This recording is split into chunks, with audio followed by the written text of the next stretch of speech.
Hello दोस्तों, कैसे हैं आप सब लोग। आशा करती हूँ अच्छे होंगे। हमारी आज की कहानी का नाम है शिकायत। कमरे से यश की ज़ोर ज़ोर से रोने की आवाज़ आ रही थी। इसी बीच अल्पना ने उसे दो चांटे और मार दिए। पास के कमरे में सोती प्रतिमा जी दौड़ी बहू के कमरे में पहुँची। बहू, क्या बात है, बच्चे को ऐसे क्यों मार रही हो। मम्मी गंदी हैं दादी, बोलकर यश अपनी दादी के गले लग ज़ोर ज़ोर से रोने लगा। वे बड़े प्यार से उसे चुप कराने लगीं। बहू, यश कितना छोटा है, तुम उससे यूं मार पीट करोगी तो बच्चा बिगड़ जाएगा। थोड़ा अपने गुस्से और हाथों पर काबू रखा करो। देखो तो जरा, उसके पूरे गाल सूज गए हैं। प्रतिमा जी उसका गाल सहलाते हुए बोली। अल्पना पहले से ही यश के कारण परेशान थी, ऊपर से अपनी सास के प्रवचन सुन गुस्से से बोली, आपको क्या पता मैं किस परेशानी से गुजर रही हूँ। सारा दिन घर ऑफिस में खटती रहती हूँ, ऊपर से इस बच्चे ने नाक में दम कर रखा है। स्कूल से सिर्फ शिकायतें ही आती हैं। कल भी टीचर ने मुझे स्कूल बुलाया है। मेरी तो नाक ही कट जाती है जब टीचर चार लोगों के सामने मुझे बुरा भला कहती हैं। बहू, बच्चा अभी छोटा है, फिर बच्चे शरारत नहीं करेंगे तो कौन करेगा। थोड़ा बड़ा हो जाएगा, अपने आप सब ठीक हो जाएगा। तुम थोड़ा धैर्य रखो। नहीं रखना मुझे धैर्य, दुनिया के बच्चे हैं, मगर मेरा ही बच्चा इतना उद्दंड क्यों है। आए दिन शिकायतें आती हैं और आप तो इस बात को लेकर ध्यान ना दें तो ही बेहतर होगा।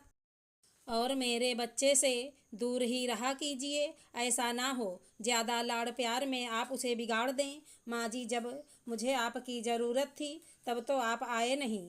आज आप आई हैं तो मेरे बच्चे को बिगाड़ रही हैं। मैं अपने बच्चे का भविष्य खतरे में नहीं डालना चाहती, इसलिए आप वापस चली जाइए, यही हमारे लिए बेहतर होगा। कहते हुए अल्पना फूट फूट कर रोने लगी। अल्पना दिल की बुरी नहीं थी, ये बात प्रतिमा जी बहुत अच्छे से जानती थी। वे बहुत दिनों से तकलीफ में उसे देख रही थी। समझ गई कि जो उसने कहा है वो गुस्से में बोला है। वो उसके कंधे पर हाथ रखकर उसे चुप कराते हुए बोली, बहू तुम सही कहती हो, मुझे वापस ही चले जाना चाहिए। पर बेटा, मैं एक बात बताना चाहती हूँ।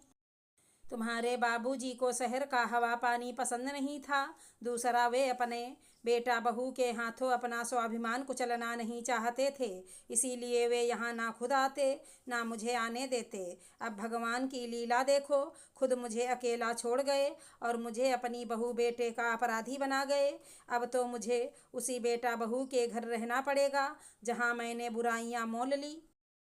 अल्पना बहू, तुमने ठीक कहा, मुझे वापस चले जाना चाहिए, मगर मैं तुम्हें इतनी तकलीफ में नहीं देख सकती। मुझे एक मौका दो, मैं सब कुछ ठीक करके यहाँ से अपने आप चली जाऊँगी। यश की तुम चिंता ना करो, कल तुम मुझे स्कूल लेकर चलना, हो सकता है तुम्हारी समस्या का समाधान मैं कर सकूँ।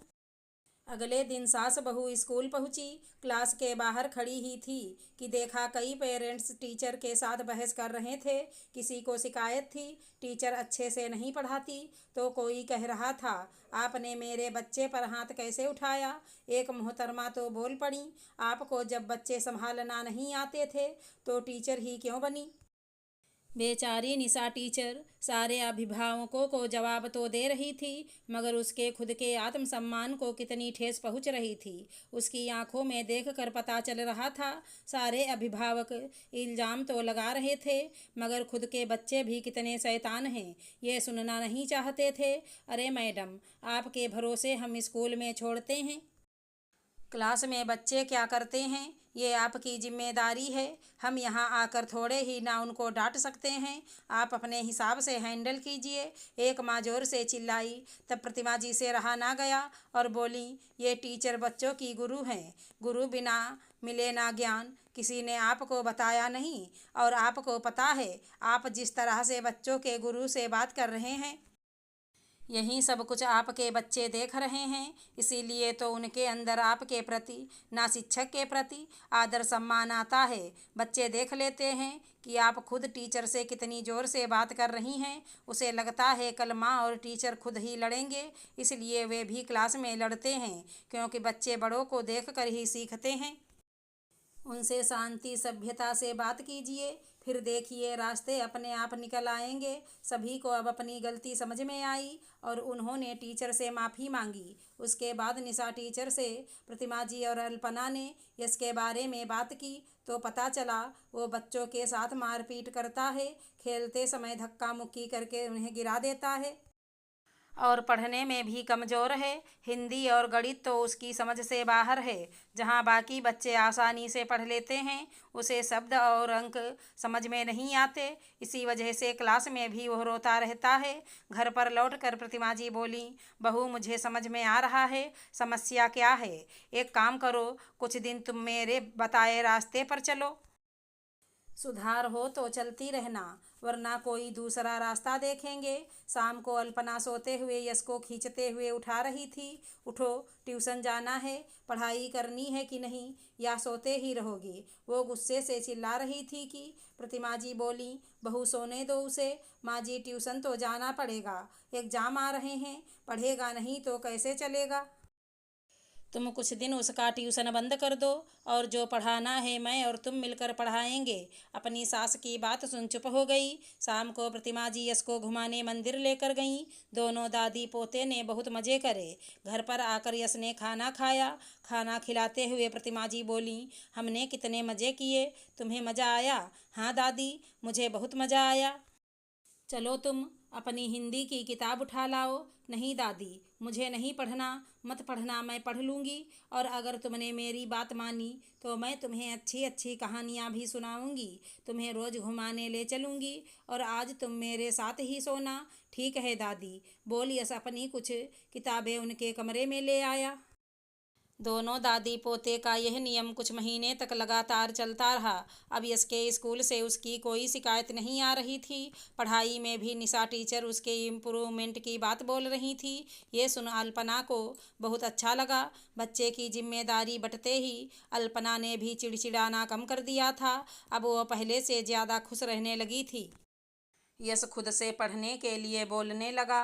वार्षिक परीक्षा में यश बहुत अच्छे अंकों से पास हुआ, जिसकी उम्मीद अल्पना को थी ही नहीं। और उसके व्यवहार में भी काफ़ी बदलाव था और ये सब मुमकिन हुआ उसकी सासू माँ की वजह से। अब अल्पना अपराध बोध में घिर गई कि माँ समान सास को मैंने गुस्से में कितना भला बुरा कहा।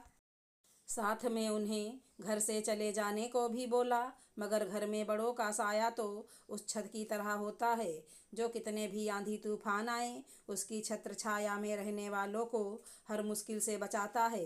रिजल्ट के दूसरे दिन प्रतिमा जी अलमारी से कपड़े निकालकर सूटकेस में जमाने लगी। अल्पना चाय नाश्ता लेकर उनके कमरे में पहुंची तो आश्चर्य से पूछने लगी, माँ जी आप कहीं जा रहे हैं क्या?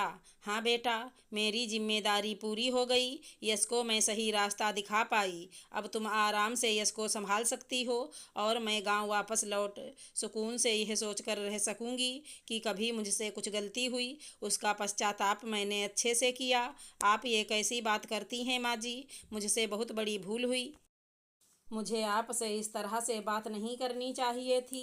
कई बार मैंने आपसे माफ़ी मांगनी चाहिए मगर हिम्मत नहीं हुई। माँ जी आप कहीं नहीं जाएंगी। मुझे और आपके पोते को आपकी ज़रूरत है। आप हमेशा हमारे साथ रहेंगे क्योंकि अभी तो हमें आपसे बहुत कुछ सीखना है। हमारे जीवन में हर वो व्यक्ति गुरु होता है जो हमें जीने की राह सिखाए, भटके को रास्ता दिखाए। किसी ने सही कहा है, गुरु बिन मिले न ज्ञान, और आप जैसा सच्चा गुरु मैं खोना नहीं चाहती। कहते हुए अल्पना अपने सासू माँ के पाँव छू लेती है और अपने आंसू पोंछ प्रतिमा जी बहू को गले लगा लेती हैं। अगर हमारी कहानी पसंद आई हो तो चैनल को लाइक शेयर सब्सक्राइब करें। धन्यवाद दोस्तों।